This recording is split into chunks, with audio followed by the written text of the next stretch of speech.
A chill in the air, the howling of the wind, an army of monsters begging for candy at your door. Three perfectly acceptable reasons to stay in this Halloween. That's why there's Drizzly, the go-to app for alcohol delivery. With Drizzly, you can compare prices on the biggest selection of beer, wine, and spirits, and choose from a variety of convenient delivery options. It's almost frighteningly easy. So download the Drizzly app or go to drizzly.com. That's DRIZLY.com. When the leaves start rustling, the pumpkins start plumping, and the scarecrows start crowing, you heed the call of fall, because you eat, sleep, and drink pumpkin at Dunkin'. So take your pick of pumpkin with delicious muffins, munchkins, and donuts, and pair them with a classic pumpkin spice signature latte or the ultra-smooth pumpkin cream cold brew, topped with pumpkin cream cold foam, all so you can fall harder. America runs on Dunkin'. Price and participation may vary. Limited time offer. Terms apply.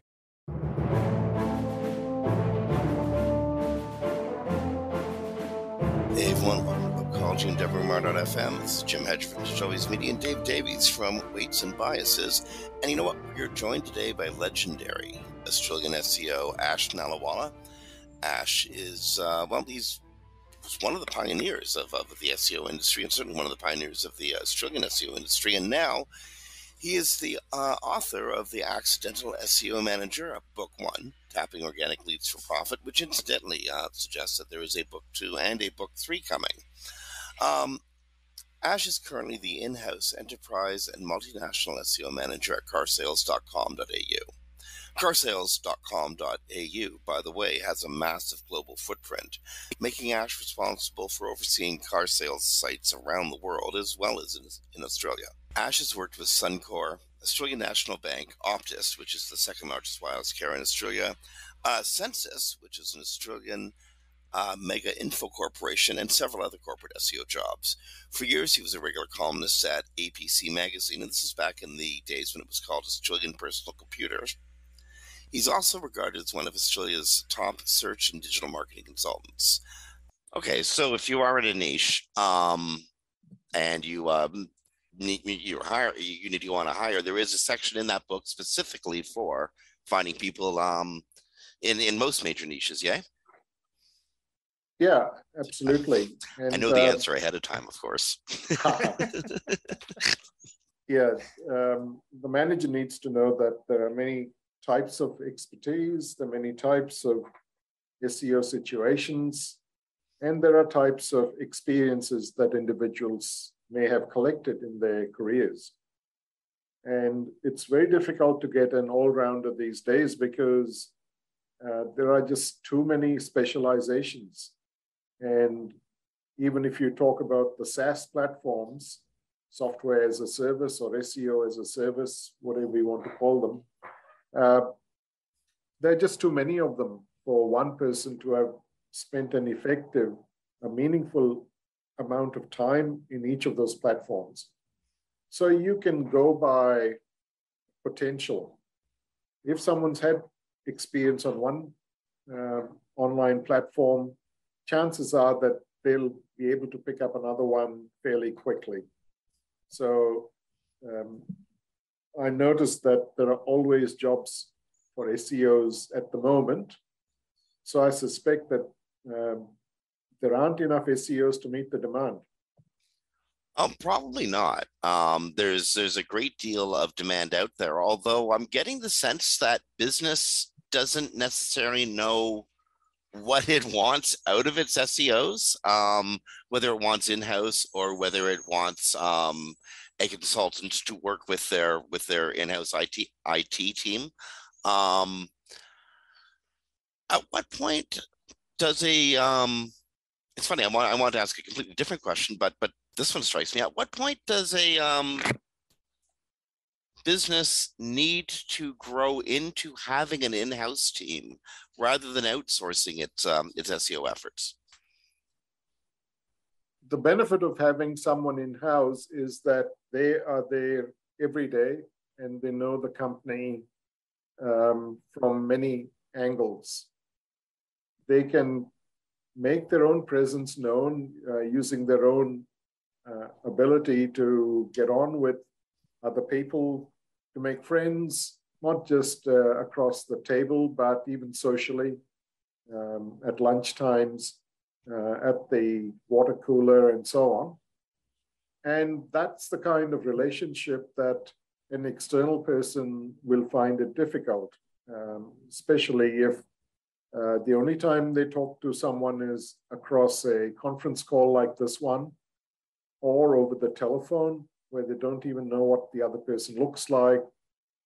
If there are many people listening in a conference room, they don't know who's in the room and who's listening, who's nodding off. So this is why I like a combination, really.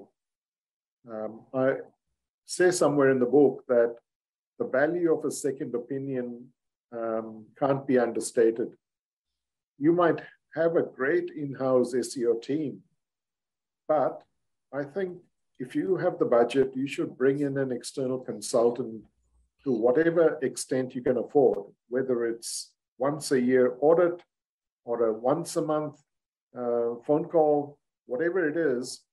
That external person will bring a perspective that is usually beneficial, and that's been my experience.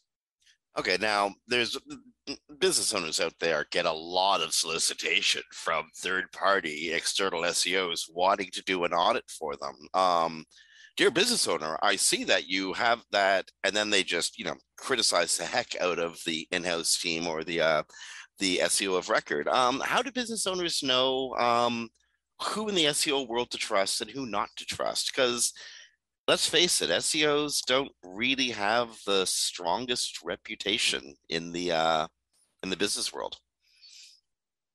Well, if I can be one of those accidental managers, and I'm getting 2 or 3 pitches a week where each of them is critical of what is happening inside my company, I would look at what is being said rather than go too deep into the problems. For example, if it looks like a tool-based audit and all they've done is that your title tags are missing or meta descriptions are missing, I would pay less attention. I'd want to know something that reflects on perhaps a consumer viewpoint. If this external person is coming in and saying, look, I tried to check out your site as a consumer and I was not finding you up there because other companies are doing something that you're not doing. Is there a chance for me to find out more about your challenges? I don't think your SEO team is incompetent.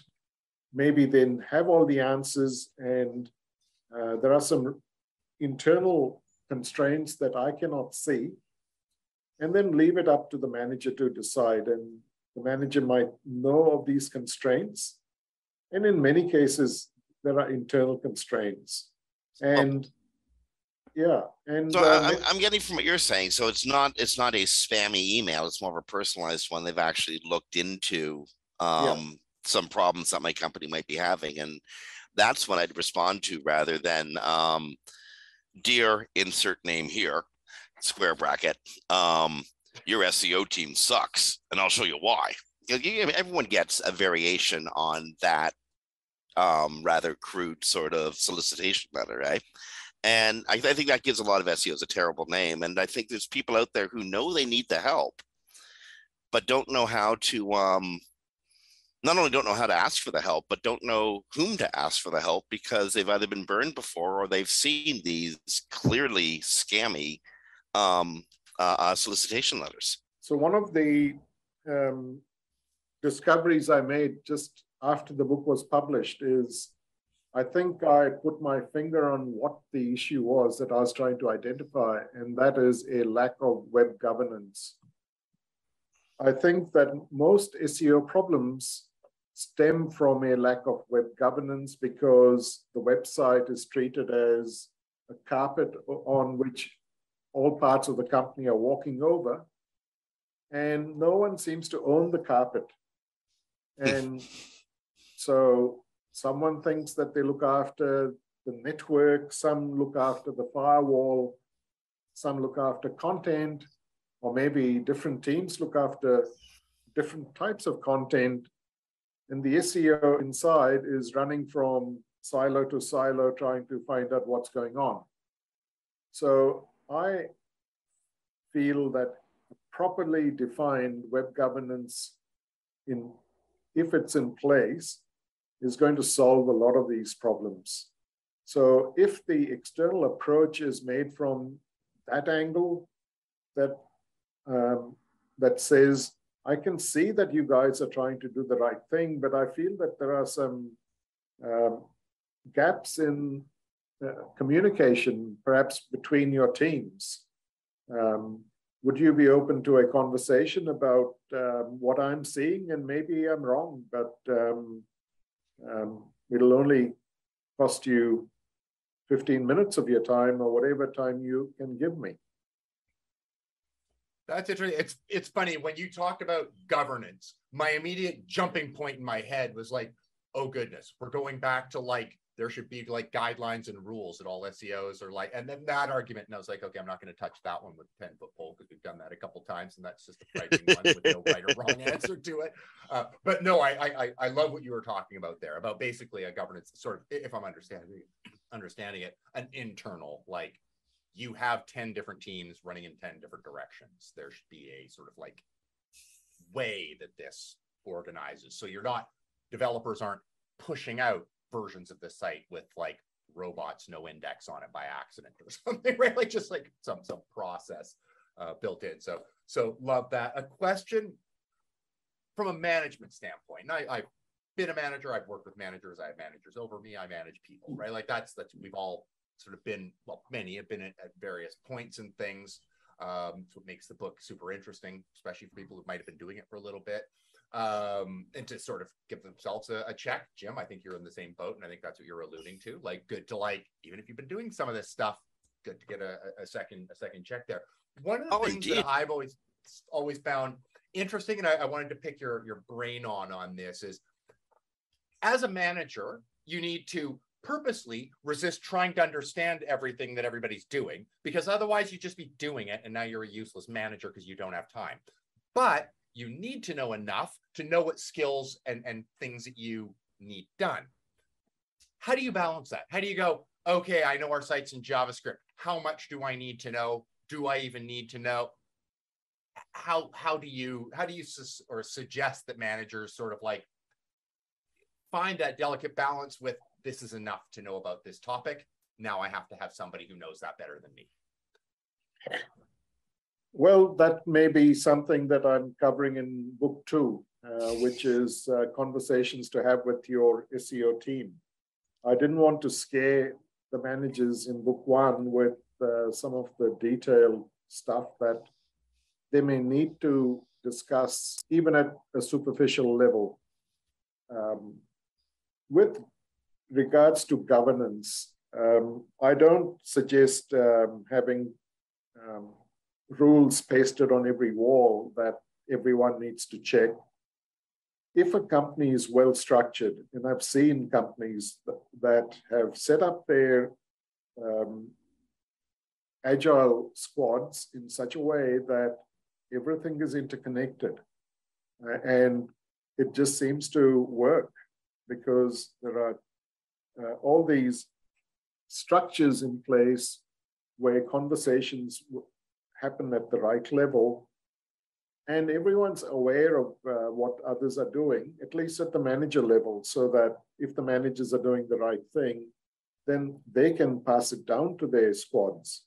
So I'm lucky to be in a very well-organized structure where I sit in a particular squad with one product manager, one scrum master, 4 or 5 developers, a UX person, a QA person. So we meet every day, and we are quite aware of what other squads are doing. They don't have the luxury of an SEO, but my squad does because of the way our company is structured. I sit in the most active part of the website. So I've been in a previous company where I was the external consultant. And to my surprise, I've got 100% cooperation. I've never had 100% cooperation from all parts of the company. And I'm happy to say that I doubled their traffic in 8 months. I promised them 10% improvement in a year, but I got that in 1 week after implementation, and I thought it's a glitch. And 8 months later, I doubled their organic traffic. And when I went back in 2.5 years, it had tripled. All thanks to people following rules. And the rules were such that all they were doing is individually, they were working in a search-friendly manner. They were not performing SEO. I just made sure that their day-to-day workflow was structured in such a way that they were doing things for SEO without consciously even being aware of SEO. So that's my concept of governance.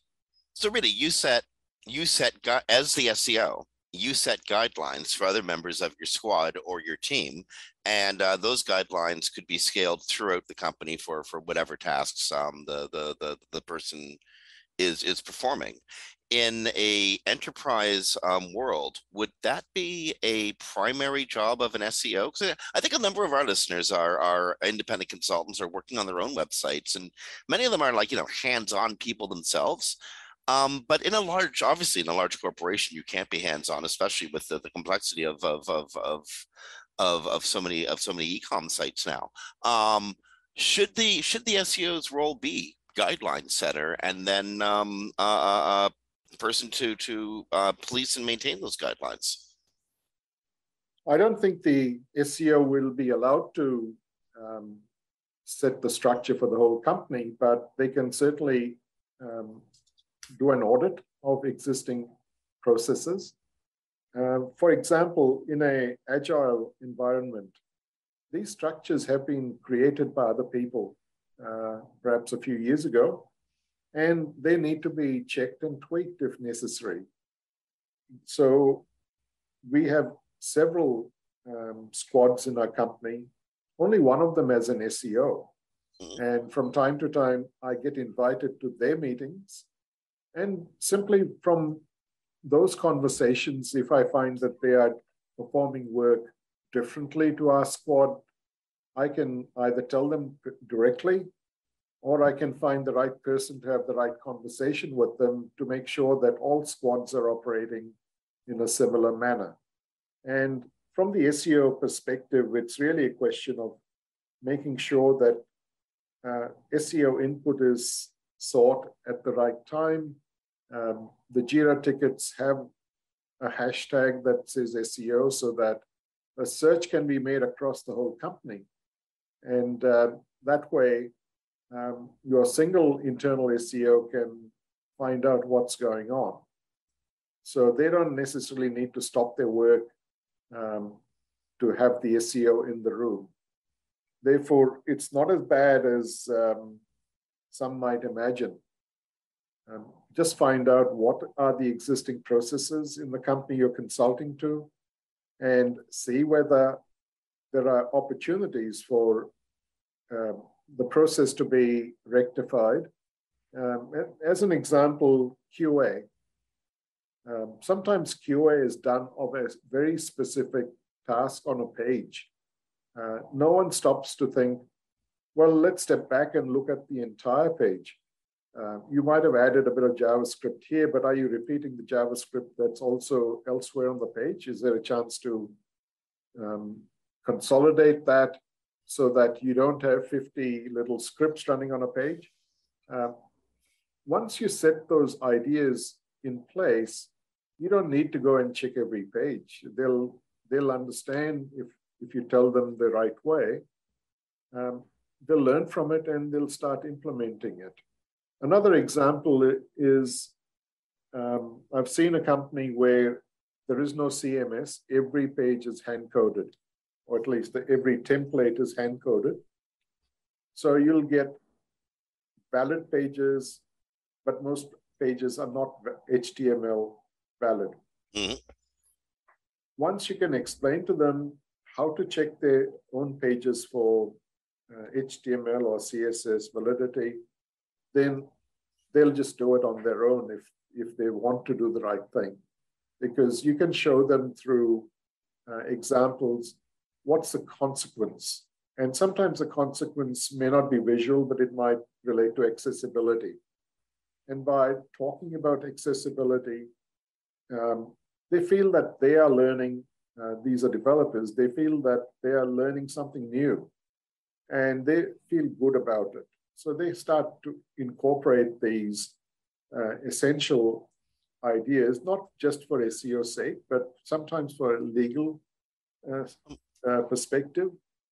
Australia has similar laws to Canada and the United States and the UK, where websites need to be accessible. So I'm really talking about how the SEO can play a role where they can't change corporate workflows. All they can do is influence them. I think most of us in our careers have come across several different scenarios when working with large companies. Some of them are the marvelous scenarios where, you know, everybody in the chain understands, you know, why the SEO is present, what their role is, and, you know, we're all pulling for a common goal.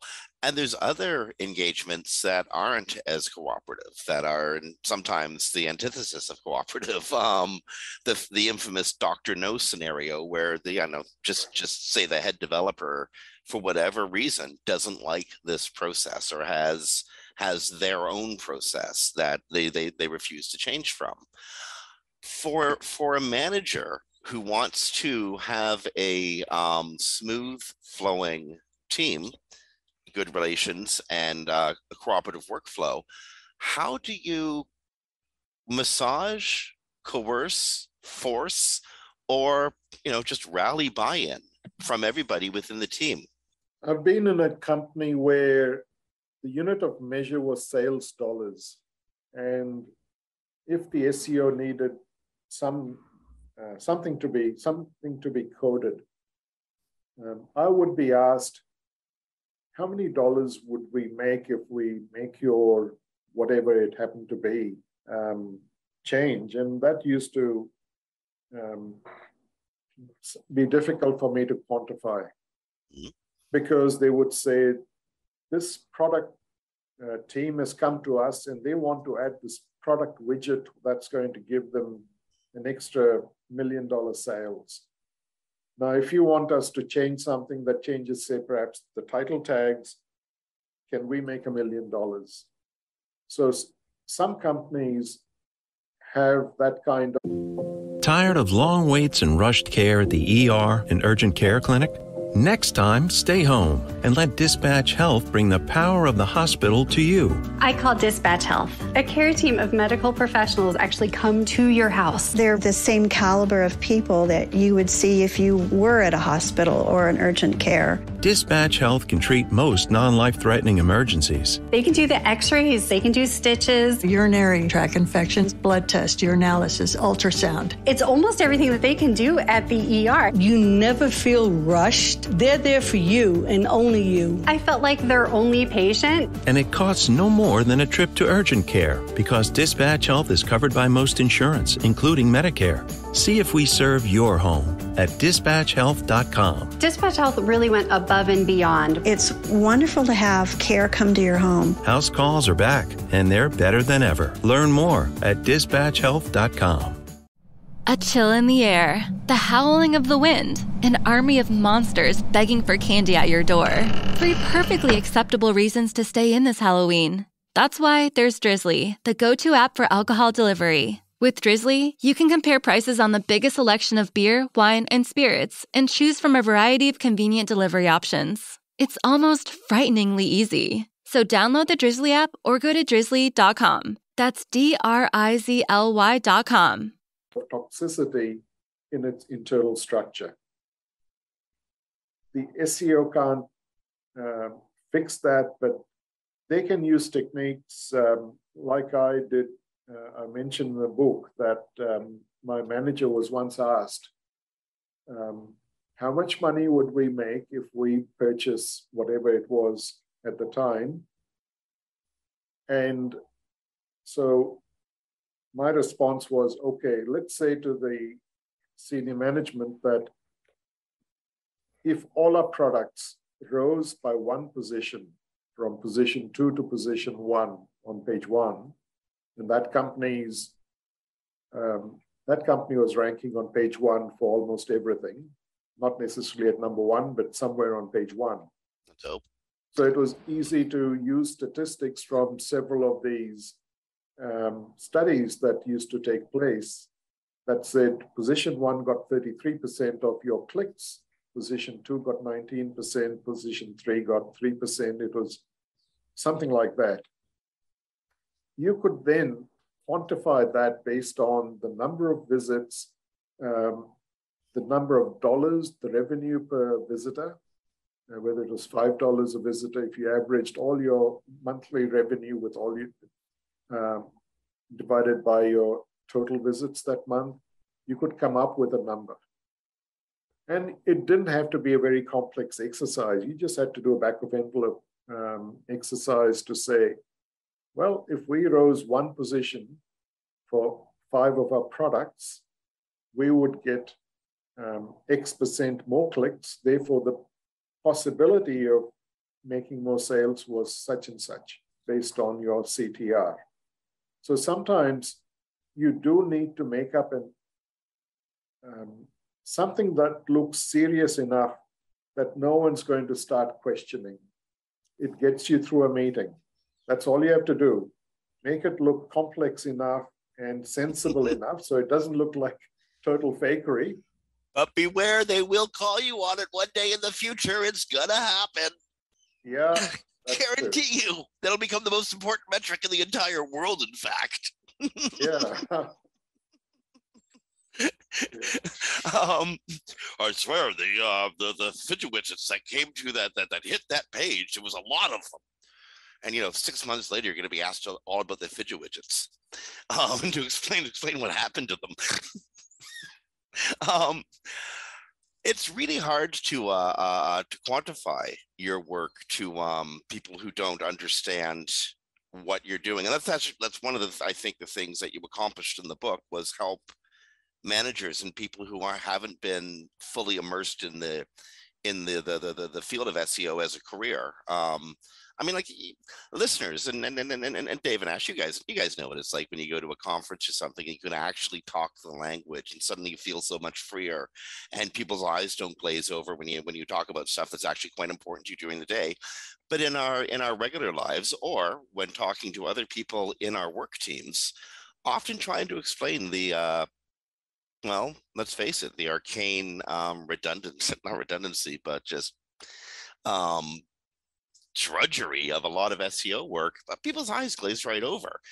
Ash, one of the last questions I have on working with managers or managers working with teams is finding the language.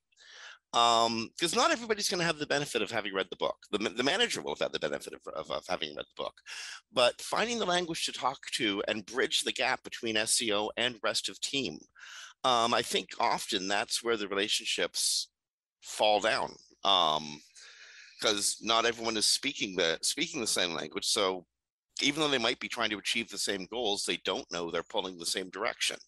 Is there a way to introduce a common verbiage, language, or thought process that a team can just, buy behind? Well, conversions is the best language that we use. In large companies, SEOs usually have the luxury of not having to worry about tracking analytics personally. In most companies I've been in, analytics is a separate team. As many as 10 people, because everyone wants to know everything, any possible number that they want, they push it onto the analytics team. All we have to do is, we as an SEOs have to do is to make sure that SEO data is part of multiple reports. So if they can see organic traffic conversions, for example, and That's what we track in my current company. If everyone is saying that conversions that came through organic traffic is one of the primary columns in the multi-column report, it is seen every time that report is produced. That opens conversations in smaller meetings where we can talk to, say, marketing. And I say that because SEO in Australia is rarely a part of the marketing silo. I don't know why, but I've been in two places where it used to be before I arrived, and it was taken over by product. And I think I like it that way in some cases, because marketing people in general are not technical people. They understand the marketing side of SEO. So we call ourselves search marketers. We think we are marketers, but when they listen to us, they think we are IT. And that's been my experience. I'm more comfortable being a techie than being a marketer, but we do have to choose the words we use, right? Yeah. So I found that those conversations, when we talk of conversions, are very productive. So we have a weekly meeting with the PPC team, and some of the senior managers join the meeting, and it's a traffic meeting. So traffic is organic, it's paid, and it can be EDM and other sources of traffic, such as direct traffic. And we talk about our part of that equation and what can we do or not do. And that largely falls on the PPC team, because they're the ones they can easily switch off or switch on as needed. And we go away and focus on a particular product if that's the concern that particular month. So that's my way of tackling the language issue. You know, you've been in or around SEO. By the way, we're down to our last 10 minutes, so we're gonna get you like kind of rapid fire questions that we're throwing at you. You've been in and around SEO for over 20 years, which means that you are literally one of the veterans. Over that time, especially in relation to the Australian market, how drastic has the type of practice an SEO would do day to day? How much has it changed from, say, the early 2Ks or late 90s to where we are today? In the early days, SEO was quite easy by comparison. You just put stuff keywords and they seem to work. And one by one, as Google's algorithms, the named algorithms updates were rolled out, people rapidly dropped out of SEO as a profession if all they'd done was the easy stuff. What was left were the people who were willing to learn the hard way of doing things, and the stuff that has sustained us, such as quality content and the nuances of what is quality. And if you kept up with what is quality for all those years, and you did it right from the beginning, you're okay. Every time there is one of these drastic updates on Webmaster World, I see these wringing of hands and slashing of wrists as to where's my traffic gone? And I'm thinking, what's the problem? I'm looking at my Google Search Console of about 30 odd sites. I'm seeing no real change. So what has changed in that time is there are no more shortcuts, especially for the large companies, and they don't need to. Well, I think the question these days is going to stop being so much what is quality to I got a feeling we're going to be asking what's helpful, given the and you know what, I'm going to put that to you right now. Google has just, you know, we started the show with this. Google has announced they're releasing the helpful content algorithm to target stuff that's obvious SEO content. What the heck do you think they mean by that? I'd like to call it the clickbait update, because I think they are trying to say that if you write content that appears to be helpful, for example, 10 tips for solving whatever, but those 10 tips have nothing to do with the solution. All you've done is written 10 paragraphs or 10 bullet points. And if Google's algorithm determines that all of them do not add up to the so-called solution that's in your title tag, I would call that a clickbait article. You've created content that appears to solve a problem, but the algorithm does not agree. So that's why I'd like to think, I've not read a lot other than the 1 or 2 articles that have come out last night. Yeah.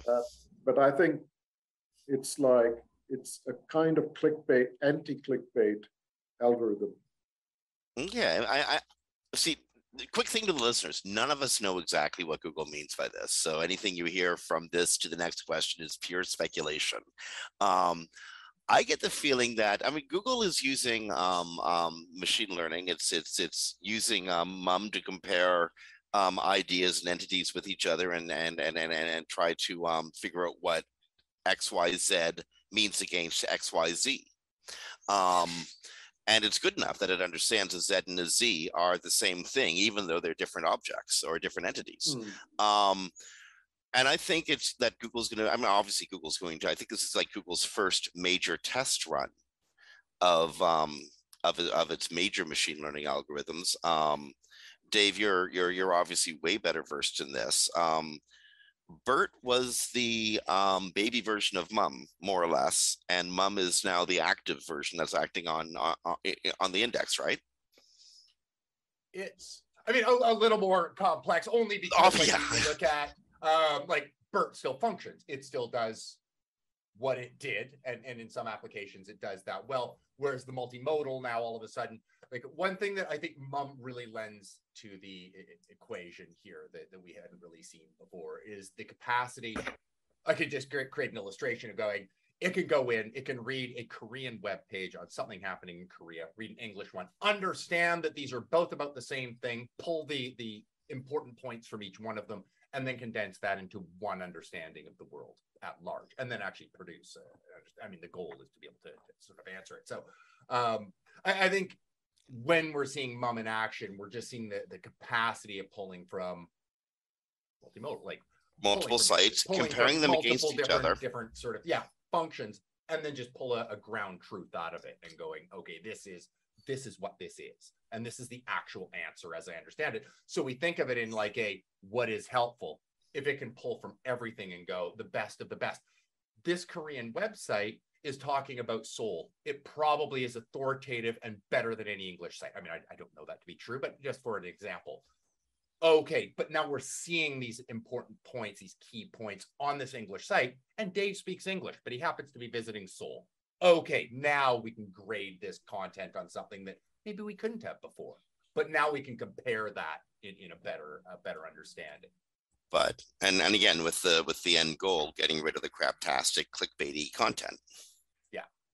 And I think everybody in their career remembers writing the end list. I worked for a travel site once that was trying to get people interested in learning how to teach English as a foreign language.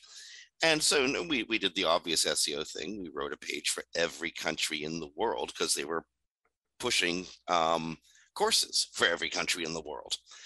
And, let's face it, that content got a little bit ragged after a while because you're just writing so much of it, right? And yeah, Google's going after that kind of stuff. The question I think a lot of SEOs are going to be asking themselves is, how do we prepare for this, or how do we react to it if we suddenly lose ranking? And I don't know, better content maybe? Novel concept. No, how, like, I guess going back and actually, like, now I'm speaking more not as the manager, but just as like somebody with years and years and years of experience. How do we decide? I can't look at a piece and know whether it's helpful because I'm not everybody who's looking at it. So What do you think we see? Just opinion. This is like results may vary, but like just opinion. How do you know when you're like producing a piece of content? Is this helpful? So if you work for like a car platform like I do, we have internal writers, more than 20 full-time internal journalists. And from the feedback we get from day to day, month to month, we know what is working, what readers like. So if you're engaged with a particular website, you get to know what is good. And you're not thinking of Google at all. All you're thinking of are more people engaging with the site, more customers coming and buying and selling cars on the site. And when that's going on, you know that you're doing the right thing.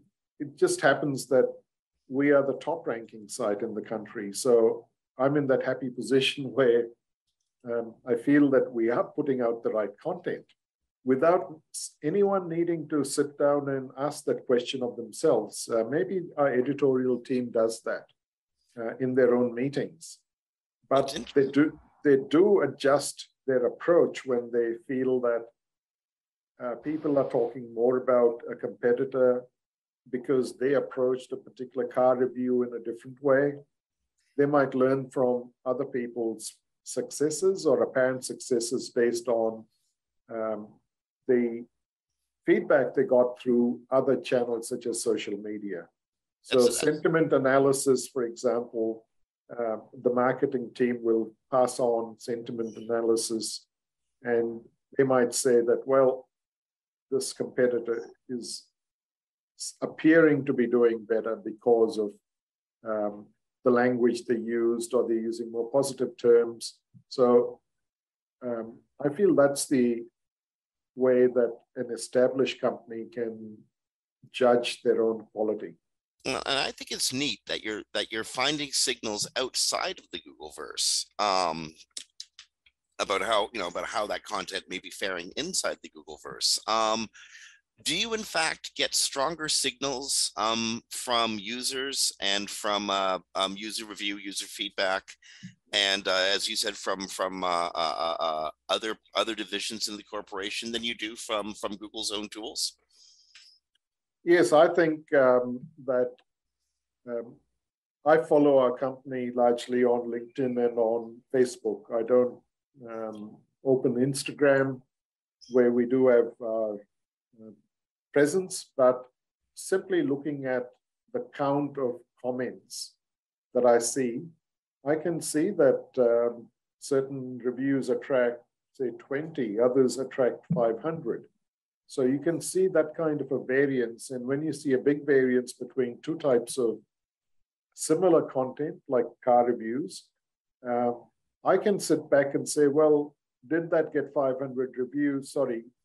Engagements because it's a well-known brand, or because it's new and it's electric, or there's some special attribute to it? Or are they simply two similar cars, like you're comparing Kia with Hyundai, perhaps, which is the same company? And then you can say that, well, they're almost the same kind of car, aimed at the same market. However, one's getting more and one's getting fewer. Then if I was sitting in our editorial team, then yes, we could make that comparison. Okay, I have about 1,000 more questions just based on that last answer you gave, and that's the problem with radio. We've gone full clock. We are out of time. I don't get time to ask the questions, so we have another show coming up in the studio behind us. But Ash, can I ask you to come back again in a couple of months? Because again, more questions to ask, and you have books 2 and 3 of the Accidental for SEO Manager series coming out. But honestly, we are dead out of time. Can we get you to come back again sometime in the future? Oh, I'd love to. Thanks for the opportunity, and thanks for today. Jim and Dave, it's been great being here. Well, talking SEO with SEOs is always fun, but having somebody who's been around and is, I dare say a legend in the industry is a treat. So Ash, thank you so much for being here. Thank you. Friends, that was Ash Nallawalla, the author of The Accidental SEO Manager. This one is book 1, Tapping Organic Leads for Profit, but there's book 2 and book 3 coming out. Get this book for your manager. There's a link up at Amazon.com. We're going to put a link up in the WMR.fm right up of the podcast. I'm sure it'll be out there in Podcastlandia. But check on Amazon. Go to the search feature, type in The Accidental SEO Manager, guarantee a reference for the book will come up. Buy the book, send it to your manager. Your life will get way easier. Okay, we're out of here. This was recorded live to podcast on the 18th of August, 2022. Thank you so much to Ricky in the studios. Stay safe, stay well, rank well, be kind to each other. We'll talk to you next week.